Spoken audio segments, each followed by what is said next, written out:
Gabon École Numérique, Gênes. Bonjour, chers apprenants.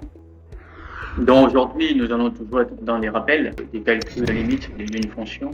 Et aujourd'hui, nous allons aborder le point sur les limites en l'infini d'une fonction polynôme et d'une fonction rationnelle. Comme propriété, la limite en l'infini d'un polynôme est égale à la limite en l'infini de son monôme le plus haut degré. Nous avons par exemple f de x est égal à 2x au cube moins x plus 5. Le monôme le plus haut degré ici c'est 2x au cube.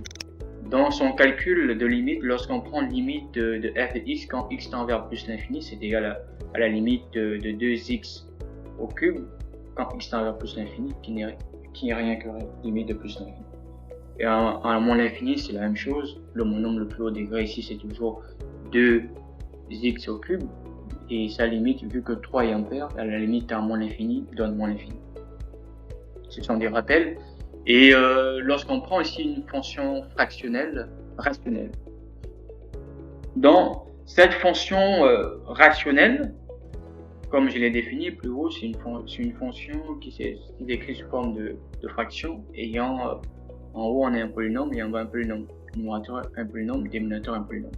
Et lorsqu'on calcule cette limite, on prend le monôme le plus haut degré du polynôme sur le monôme le plus haut degré du dénominateur.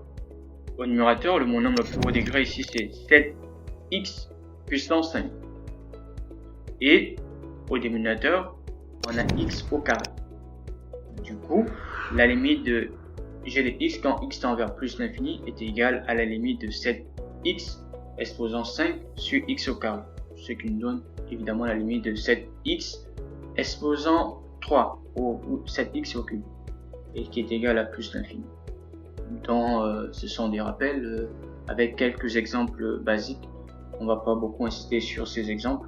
Je sais que ce genre de cas, soyez-en sûrs, on va jamais parler de ce genre de cas sur un exercice de type classique en terminale C. Ce sont ce type d'exercices qu'on peut trouver en terminale A1, B